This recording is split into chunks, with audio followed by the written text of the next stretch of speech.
Fala, meus amigos, estamos começando aqui mais um vídeo do canal e hoje a gente vai falar de filosofia.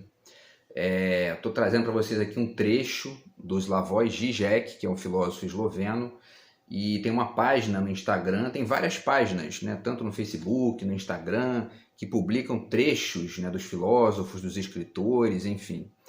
E uma dessas páginas do Instagram, chamada Pensar com Zizek, publicou um trecho dele agora no finalzinho de junho, no dia 30 de junho, com algumas questões que ele levanta falando sobre a filosofia no mundo de hoje, né? E o quanto que a filosofia é uma coisa cada vez mais urgente na vida das pessoas, de todo mundo, né? De todos nós, em maior ou menor medida. A gente falou sobre isso, né? Deu uma certa pincelada nesse assunto quando falou da questão do Carlos Alberto da Nóbrega, num dos últimos vídeos do canal. E hoje vamos tentar desenvolver mais um pouco essa questão aqui, pegando esses trechos ali que o Zizek traz para a gente, tá? Então a página é Pensar com Zizek, mas esse com é com N, né? Porque é uma página em espanhol, tá? E antes de falar do trecho, né, vale dizer já que é interessante a gente pensar que a rede social, as redes sociais, enfim, podem ser também um espaço de debate de ideias, de pensar sobre as coisas, de refletir, e não precisa ser só, né, enfim, a quantidade grande de bobagem que a gente vê por aí, né? Então o Zizek traz as seguintes perguntas aqui, e ao mesmo tempo ele faz também um alerta para uma coisa importante, né? Que é não só a urgência desses temas aqui, ou seja, né, a contemporaneidade deles, o quanto eles são atuais, mas também o fato de que a filosofia, como a gente já falou no vídeo, né, sobre o Carlos Alberto da Nóbrega, não se restringe à universidade, não se restringe aos filósofos, né, que são aquelas pessoas, os filósofos profissionais, né, mas é uma coisa que está na cabeça de todo mundo, né, em maior ou menor medida. E uma última coisa que vale falar antes de entrar também aqui no tema, né, do que ele diz aqui nas frases, é esse fato de que esse tema é um tema que é muito tabu no Brasil, né? Geralmente, muita gente acha que filosofia é uma coisa chata, é uma coisa, né? Isso não serve para nada, isso não dá dinheiro, né? Aquela coisa toda, aquela conversa que ou é um escapismo, né? Que é um escapismo histórico da cabeça do brasileiro comum, né? Ou então é uma estratégia malandra de certos setores da sociedade para manter as pessoas distantes disso, né? E ficar falando só naquele pragmatismo cotidiano que não modifica quase nada, que a gente vai, enfim, né, vivendo da mesma forma sem alterar essas coisas, tá? Enfim, tudo isso fica deslocado e, de certa forma, pensado criticamente aqui nesse trecho do Zizek, tá? Então ele diz o seguinte, vamos lá. Vivemos em uma época única, na qual, mais do que nunca, as pessoas se veem obrigadas a fazer perguntas filosóficas. E aí ele cita algumas dessas perguntas, né? Então, qual é a minha identidade? O que é a realidade? Como posso vivê-la, né? Viver essa realidade, né? Onde termina a natureza e começa a criança? Né? Também é uma pergunta interessante. E a liberdade é uma ilusão? Então ele traz essas questões todas aqui e ele destaca no início do trecho dele essa questão de que mais do que nunca nós estamos vivendo numa época que pede que a gente pense filosoficamente e que a gente acaba se vendo até obrigado a fazer perguntas filosóficas, né? De certa forma, parte do que ele está falando aqui tem uma coerência muito grande com uma das perguntas que ele traz depois, que é justamente essa, né? O que é a realidade? E a gente vai ver o porquê. Por que essa questão de o que é a realidade acaba obrigando a gente hoje a pensar filosoficamente diante de uma tal complexidade que a gente está vivendo no mundo atual, certo? Então, vamos começar aqui falando sobre as perguntas, né? Antes ainda de falar das perguntas propriamente ditas, né? Só deixar aqui duas dicas do Zizek, tá? Esse livro aqui, que é A Visão em Paralaxe, que é o livro que eu li do Zizek, na verdade, né? Que é um grande livro, certo? E esse livro aqui que eu comprei agora para ler, que é o Atualidade do Manifesto Comunista, que que eu quero dar uma olhada aqui também no que ele tem a dizer a esse respeito, certo? E aí, em cima dessa questão das perguntas, vale também citar mais uma vez aqui um livro que eu cito sempre para vocês aqui, que é O Mundo Assombrado pelos Demônios, do Carl Sagan, né? E um dos capítulos desse livro aqui está intitulado justamente como Não Existem Perguntas Imbecis, né?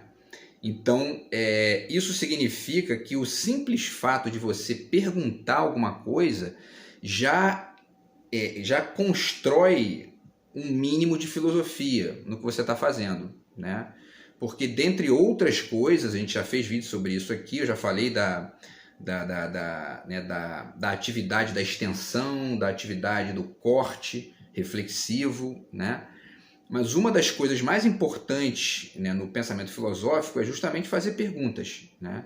Questionar a realidade, questionar o que está acontecendo, tentar achar ali, né, enfim, o que está faltando para você ir aos pouquinhos encaixando elementos que expliquem melhor aquilo que você está ponderando ou, enfim, que apresentem novas dúvidas, né? Tudo isso é parte do trabalho filosófico, do trabalho de reflexão, pensamento crítico e tudo mais, tá? E aí o Zizek apresenta isso para a gente. Então, vamos lá, né? Primeira pergunta filosófica que ele traz. Qual é a minha identidade? Essa questão, no mundo atual, né, tá radicalmente complexa, né? Cada vez mais.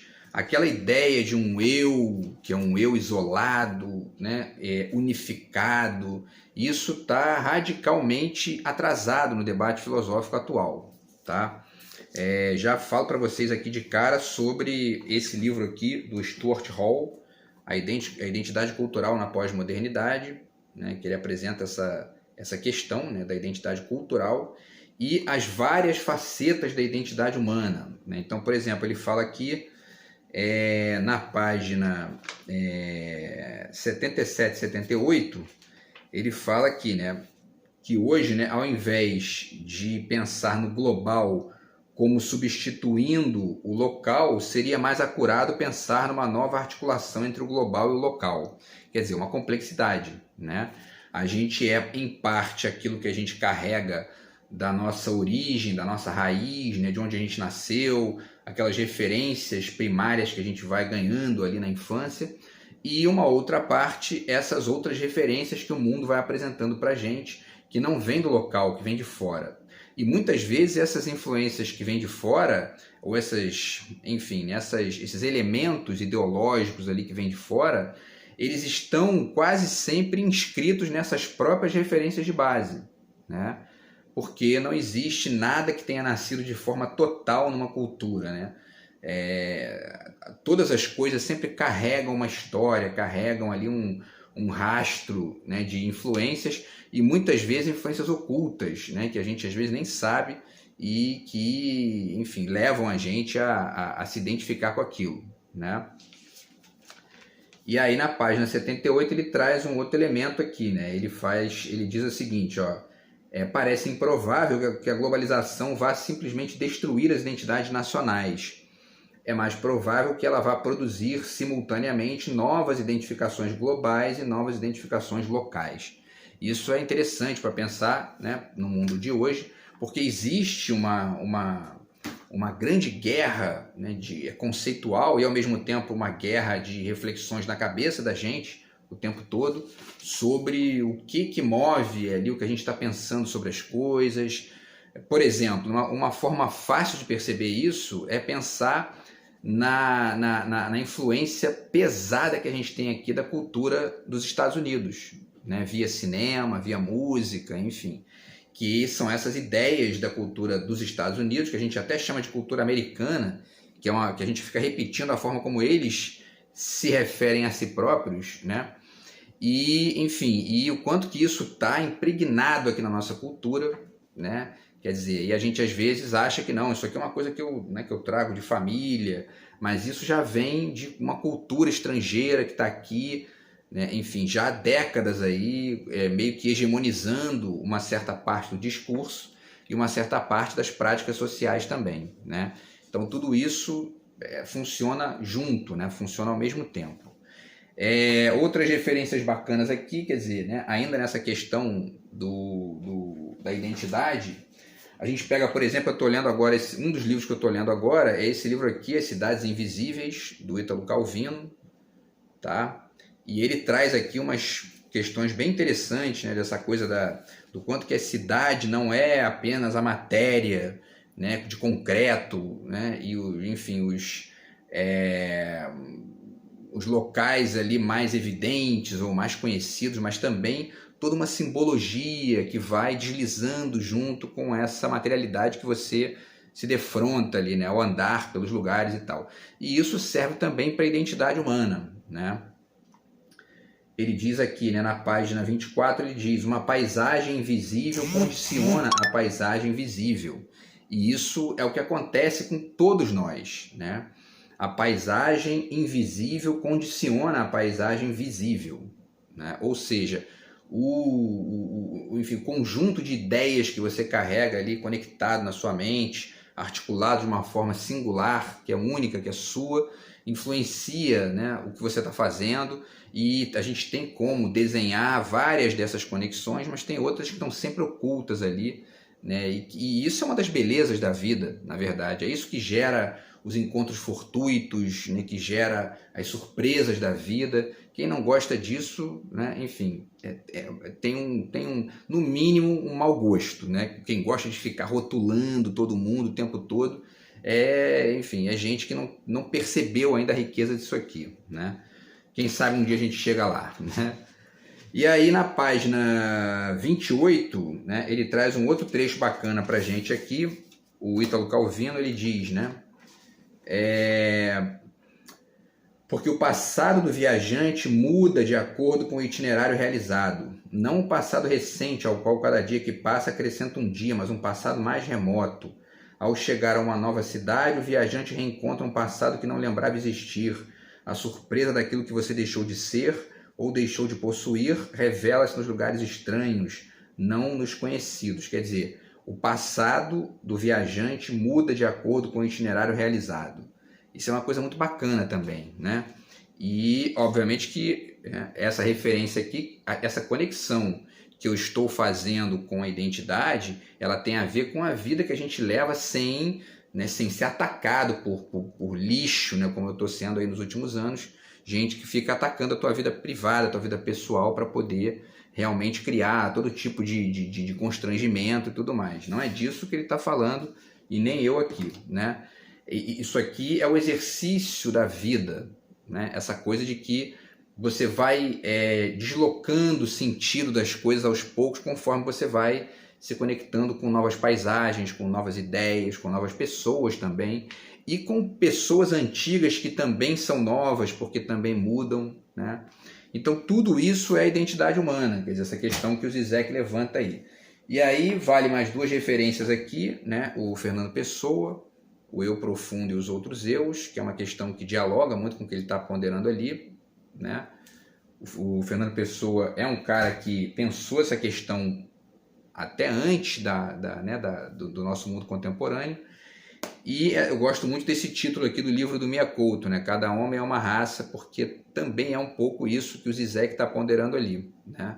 Hoje a gente tem que entender que cada homem é uma raça, né? Cada pessoa é um ente amplo ali, cheio de, enfim, de detalhes, sutilezas, complexidades e tudo mais, né?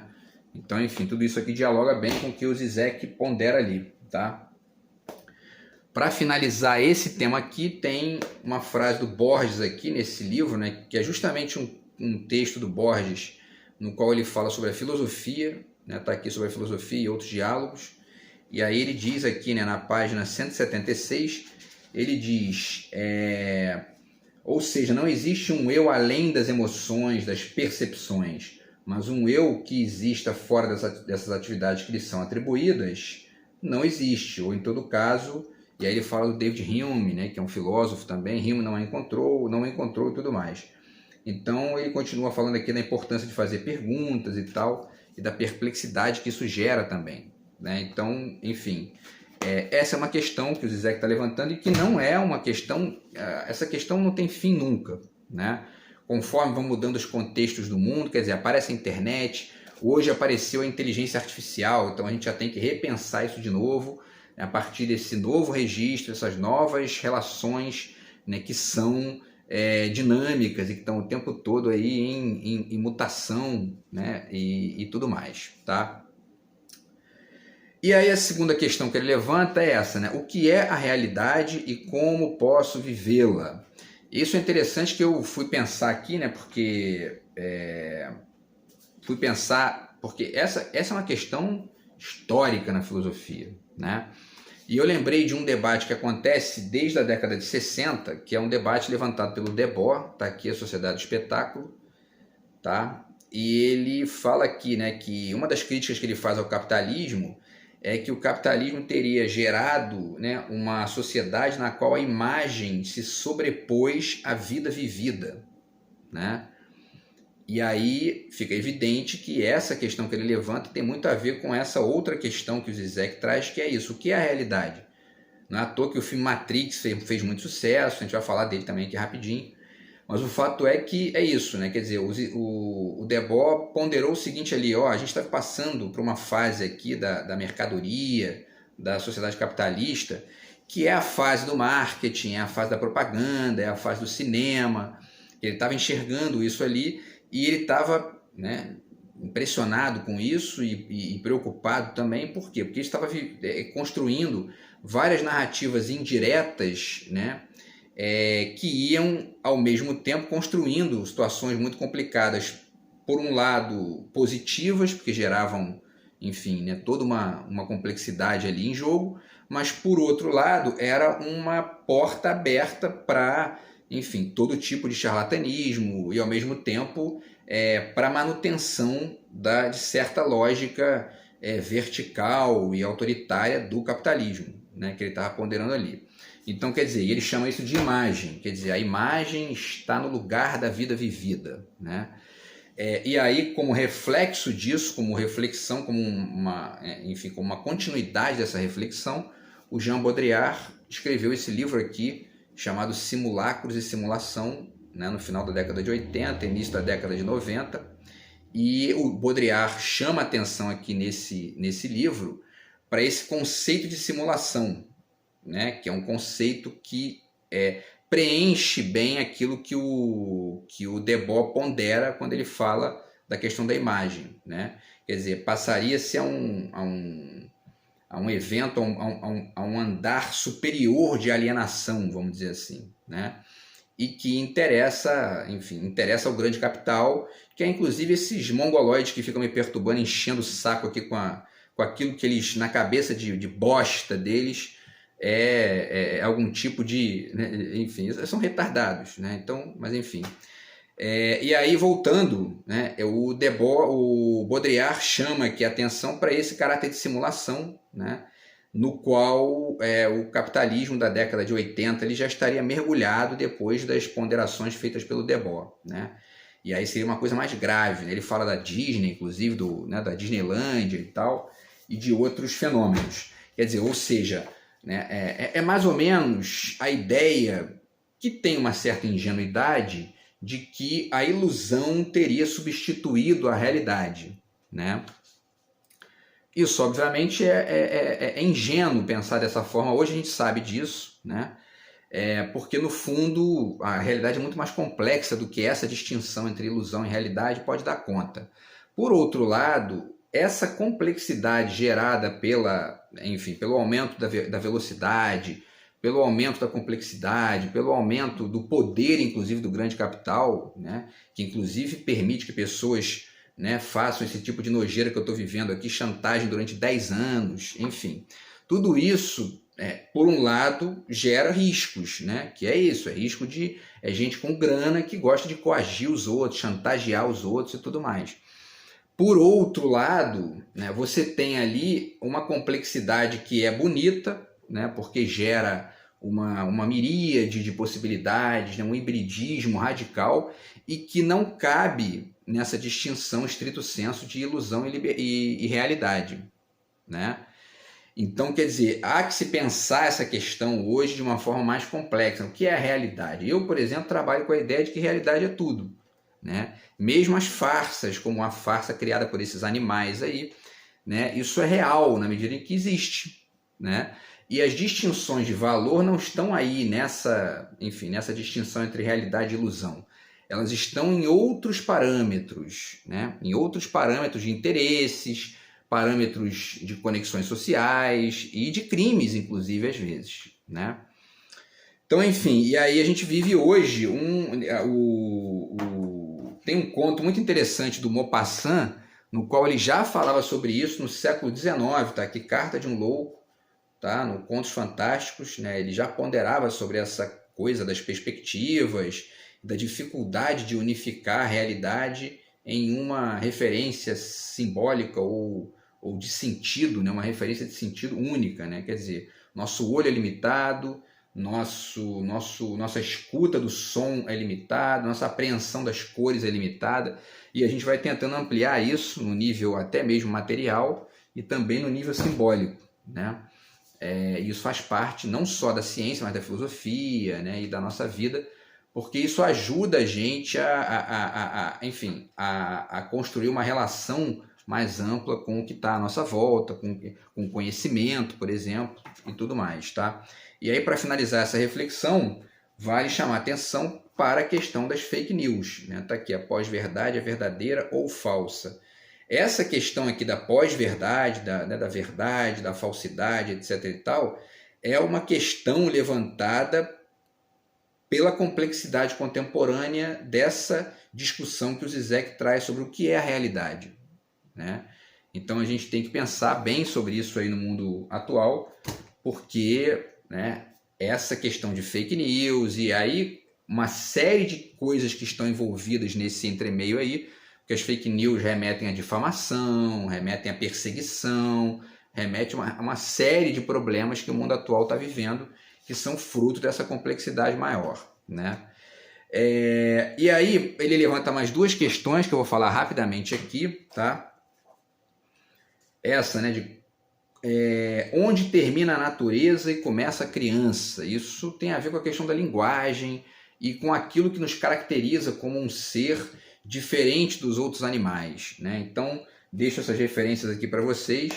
A Origem da Espécie Humana, do Richard Leakey, que é um livro muito bacana sobre esse assunto, né? E que faz uma ponte aqui entre a paleoantropologia e as teorias da linguagem, tá? O curso de Linguística Geral do Ferdinand de Saussure está aqui, que também levanta essa questão e é uma espécie de ponto de partida para uma série de reflexões envolvidas com esse tema da linguagem no Ocidente, tá? E aí, obviamente, também a questão do Kant, né? Crítica da razão pura, a gente falou outro dia disso, né? Porque esse estágio, né, de sapiens, que é isso que a gente é, né? O sapiens sapiens, homo sapiens sapiens, o homem que sabe, é um estágio conectado em grande medida com isso que se chama de filosofia também, né? Com essa relação mais ampla com o conhecimento, porque não é uma repetição estrita, né, de um certo código genético que a gente já traz, porque os animais funcionam quase que exclusivamente assim, em maior ou menor medida, né? Você tem aqueles animais que são quase que repetição absoluta, né? Uma ameba, enfim, e aí estou falando não só animais, mas seres vivos, né, e tal. E você já tem aqueles seres mais complexos, né, que são o golfinho, o chimpanzé e tal, e nós, seres humanos, com essa complexidade mais ampla gerada pela linguagem. Também fiz vídeo sobre isso aqui recentemente. Então, essa questão, né, o que nos caracteriza, o que faz com que a gente seja efetivamente diferente dos outros animais, né? Parece que a linguagem complexa responde isso em parte e, ao mesmo tempo, abre uma janela para poder ampliar, né, as perspectivas e as reflexões sobre isso. E a gente tem que pensar muito sobre isso, não só nesse nível de entender as diferenças, mas até mesmo de tentar entender uma forma melhor de se relacionar com isso que a gente chama de natureza, com o meio ambiente, com as modificações problemáticas geradas pelo crescimento bizarro aí, né, da produção de mercadorias, que a obsolescência planejada, por exemplo, que é uma questão que é muito refletida pelo pessoal da economia, é um reflexo de uma movimentação muito veloz aí dos processos, né, que os produtos são produzidos para poder durar pouco, e aí significa que são descartáveis muito rápido, isso gera aumento do lixo, poluição da natureza, isso volta para a gente como, né, enfim, como um ar poluído, etc. e tal, e tudo isso tem que ser pensado junto, né? Então, quer dizer, a diferença entre o ser humano e a natureza deve fazer a gente perceber, dentre outras coisas, formas de nos conectarmos com a natureza de uma forma de uma maneira um pouco mais saudável, enfim, né? E ao mesmo tempo tentando sustentar, na verdade, a vida humana no planeta, né?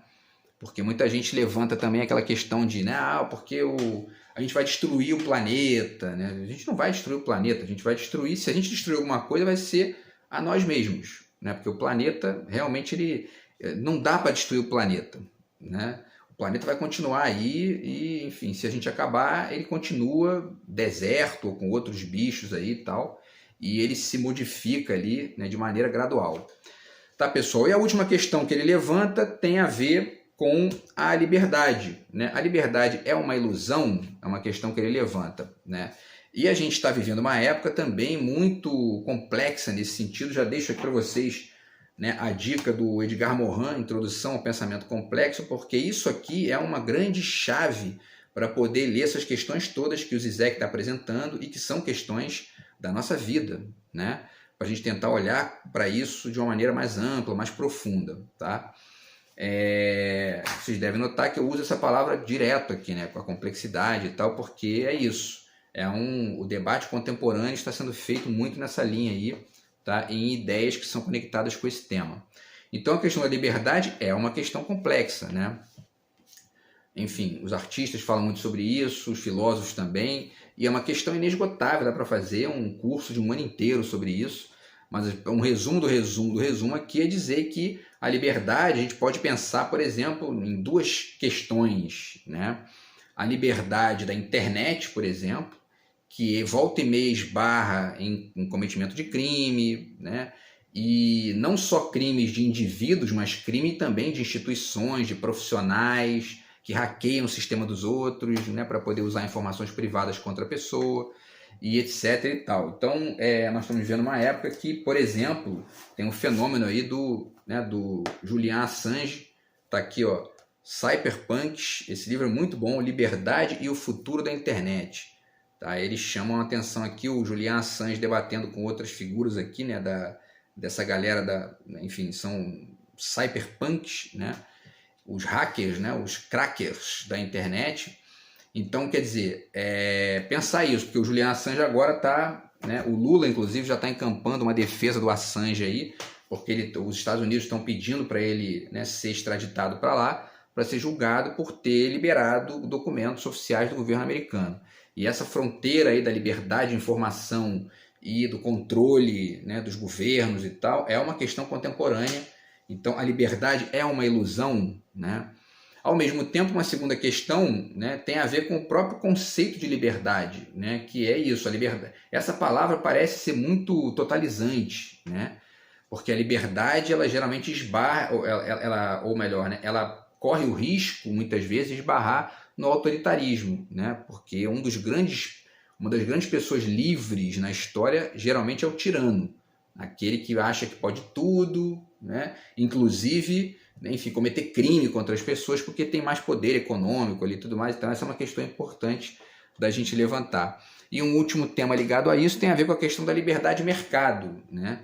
Que também é uma grande mitologia, essa sim uma grande ilusão, né? Que a gente, de qualquer forma, vai trabalhando ela aqui politicamente, fazendo a dialética aí com a perspectiva da esquerda no Brasil, que pensa o Estado, né, como uma certa figura de pêndulo, né, nessa conexão tá apresentada enfim, né, que está dentro dessa questão da liberdade e conectada com as trocas econômicas e com a vida em sociedade. Beleza, pessoal? Então foram essas questões levantadas pelo Zizek aqui, com esse mérito, né, e essa riqueza de mostrar que a filosofia é uma questão para todos, é uma questão que a gente está o tempo todo vivenciando no cotidiano, né? e que influencia a nossa vida e ajuda a gente a perceber melhor certas coisas e ampliar os nossos horizontes para o futuro. Beleza, pessoal? Então é isso. A gente se vê no próximo vídeo do canal aí. Grande abraço. Tamo junto. Fui.